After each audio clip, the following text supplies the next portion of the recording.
Hey everybody, this is my first official live stream, so if I don't respond to comments or stuff, it's just because I'm distracted and it's my first time doing it. So bear with me. I'm Bethany from the Renaissance Housewife. Today we're going to talk about how to eat for $10 a week, part 7, and we're going to talk about beverages. So if you follow me on YouTube, I've done 6 different parts to this series, and those are based off the book I wrote, Frugal Food, The Housewife's Guide to Frugal Food, How to Eat for $10 per person per week. So it's a food budgeting book. If you're interested in that, you can go to Amazon and find it. But today I'm going to talk about beverages. And before we start, I want to say there's 3 kind of tiers that I'm going to be discussing when it comes to pricing of beverages. The first one is expensive, and that's not going to be affordable for you on a $10 a week budget, especially not every week. Maybe once in rare. All right, are we back? I think we're back. My connection timed out or something. So, where was I? Talking about, oh yeah, the 3 tiers. So expensive, that is too expensive for your $10 a week budget. And then there is beverages that cost money. They're not necessarily expensive, so they may be affordable, especially if you know you only drink them once or twice a week. And then lastly, I'll discuss free beverages. So those are obviously, you want to stick to free if you're trying to do $10 a week for groceries, obviously. But I'm just going to go over today some of the things that we drink at our house and how we can stick to that $10 a week budget while still having a variety of different beverages to choose from. So obviously number 1 is going to be water. This is how I do my water. I put it in these reusable glass bottles. This was a Snapple, I think. I got it at a convenience store, and then I just rewashed the container and took the label off. So I store my water in these glass bottles. You don't want to use plastic because sometimes that can cause like hormone issues, especially if you drink it on a regular basis like I do. So I use these glass bottles. You could also use, if you've got a bigger family, you'll want to use like a pitcher or something and just pop that in the fridge. Keeping the water cool helps cover the taste if you've got any funky tastes with your tap water. And you can also use a filter to try to get rid of that taste. But water is obviously the best thing for you and free. So that's my number 1 choice. Second, I'll talk about coffee. We don't drink coffee here. My husband will. He does enjoy it. He drinks. Okay, so we're back. Like I said, the connection is kind of funky, but I'm just going to wait it out. I've got my tea here. So coffee, we don't drink it here. We don't buy it. I don't like coffee. I never like coffee. I tried liking coffee, and I just don't. So that's something that's completely off of our grocery list. Tea, you can also do like herbal tea or black tea, red tea, green tea. And the free kind of tea is obviously stuff you can grow in your garden. So this is peppermint from this year, and I just dried it, put it in a jar. I love peppermint tea for the winter. That is really, really yummy, and that's totally free. Now I do also buy this other this is like a flavored red tea, but you can get all sorts of different flavored teas, and this is called loose leaf tea. So it's not in a little individual size packet. It's going to be a lot cheaper if you buy it loose leaf and then use a little tea ball or something to do the individual serving sizes. So I do buy this on occasion, and that's affordable for us. So that's an option, and you could actually make your own blends. So you could just buy red tea or green tea in a loose leaf form and then add whatever you want. Or you can take your homegrown herbs and then just buy ingredients. And like for example, I've got some of this hibiscus here. Let's see if you can see that. This smells really good, but it's a dried flour. Sometimes they call it Jamaica, or it's spelled like Jamaica tea, and I get that in bulk at different, I've seen it at one specialty market, but you can also probably buy it online, and that'll give your herbal tea a really good fruit flavor. So that's an option. You can mix your own, you can do just free straight from your garden for tea. What's next? Milk. So again, like the coffee, we don't drink milk here really. I never liked milk growing up, and my husband's family didn't drink it as a beverage either. So we don't do that, and it saves us a ton of money. I know a lot of you probably do drink milk a lot, and especially if you're buying the more expensive, raw milk or non-homogenized or almond milk or anything other than like Aldi's cheapest is really, really going to add up, especially for a family, and especially if you're drinking like a glass or more a day per person. That's just really going to add up. So I recommend people not drink milk if they're on a budget. There's lots of other things to drink. But I will talk about the milk that I have and that I would drink if I were a milk drinker. This is goat's milk, and I get it from my goat. The goat pays for herself because I breed her in the fall, and then when the kids are born, I sell the kids, and the money that I make from the kids pays for her keep and for her feed for the rest of the year. So technically, this is free to us, and that's how I get my high quality, like raw goat's milk. But again, I don't drink it, so we don't go through a whole lot. I don't need to produce a whole lot, and that's really nice. But if you want to drink milk, that's probably the only way you're going to do it frugally, especially if you want that high quality stuff. So that's what I've got to say about milk. Next, we're going to talk about soda and kombucha too. So I started making kombucha when I was like 19, and also I started making my own homemade pops. So this is in a reused glass bottle. It's just a twist top, and I used a disposable lid. You can also get the, what are they called? Swing top bottles, that's what they're called, to where you won't have to buy the caps or the capper to make your own pop.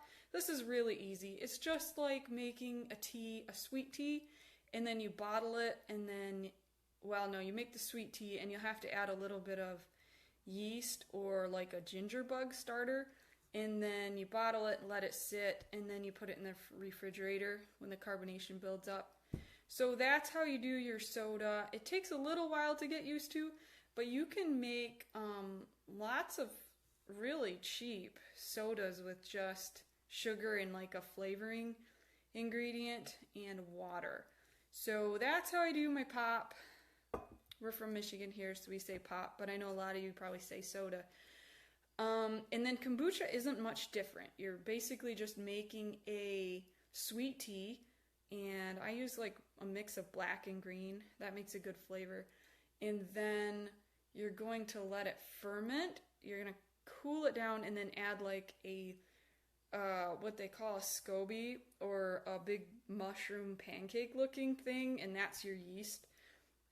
So you're going to add that to your sweet tea, and then again let it ferment. And you can bottle it, or you can just pop it in the fridge like it is after you take the mushroom off. So that's kombucha. You can do all sorts of cool flavors with that, especially if you've got fruit. It's fruit season around here. We've got pears and apples and grapes and all sorts of stuff. So that's another thing you can do if you want something a little healthier than pop, but still has that same pop flavor. And then after, what do we got next? So your next step in fermenting after you do the pop and the kombucha is going to be wine.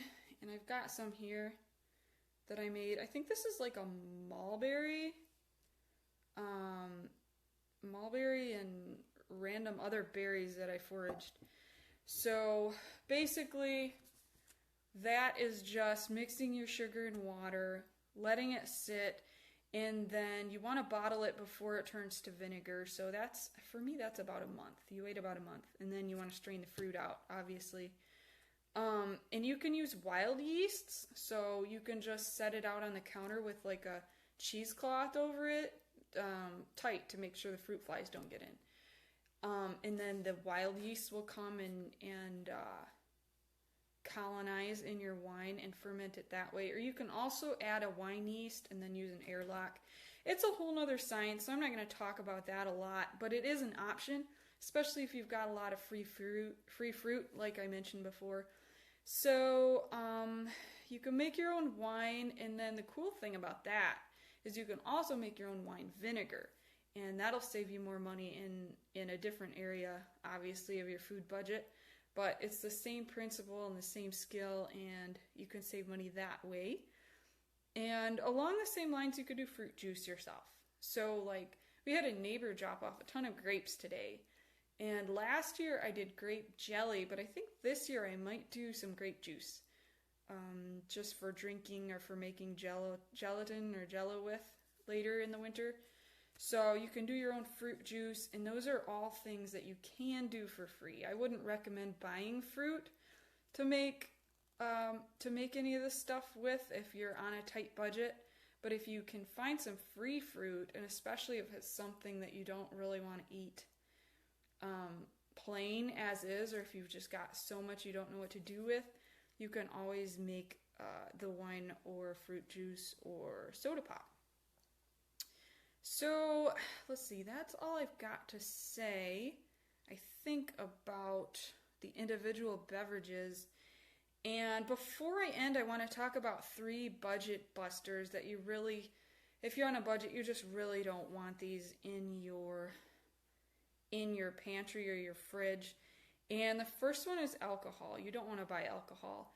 So from a health perspective, there's really no reason to buy this either. So yeah, you don't want to be buying it. You can make it yourself. But again, that's just something nobody really needs.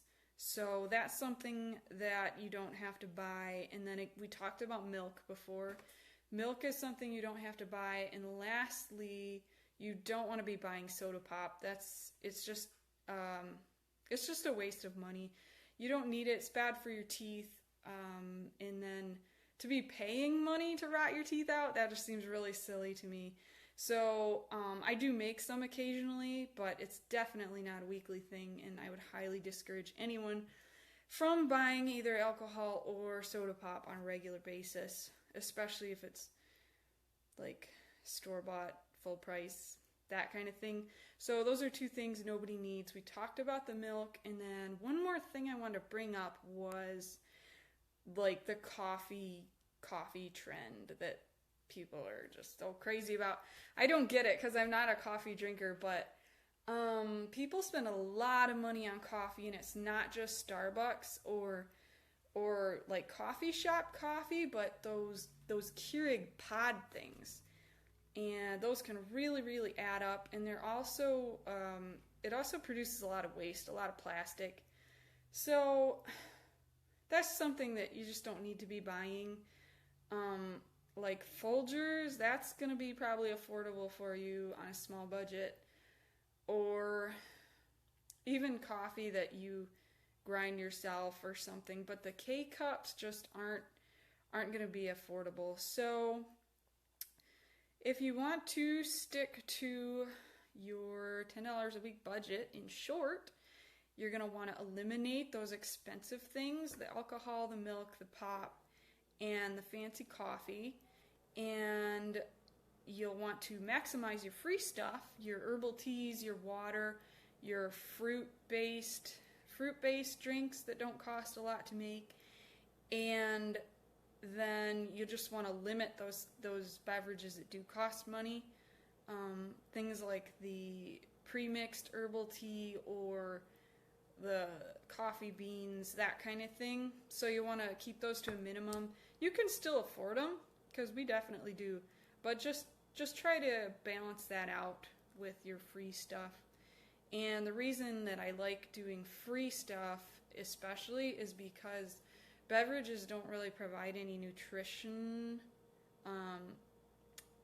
Milk might, herbal tea might, but you can buy a lot more food with that same money. So I think the money is better spent on food than beverages. So that's what I've got to say. This has been part 7 of how to eat for $10 a week on beverages. And if you'd like to, go get my book on Amazon, and that has more information, some recipes, different recipes for stuff like hot cocoa. I didn't talk about hot cocoa today, but yeah, that's all I've got for you today. I hope you guys are having a wonderful day, and I will see you next time.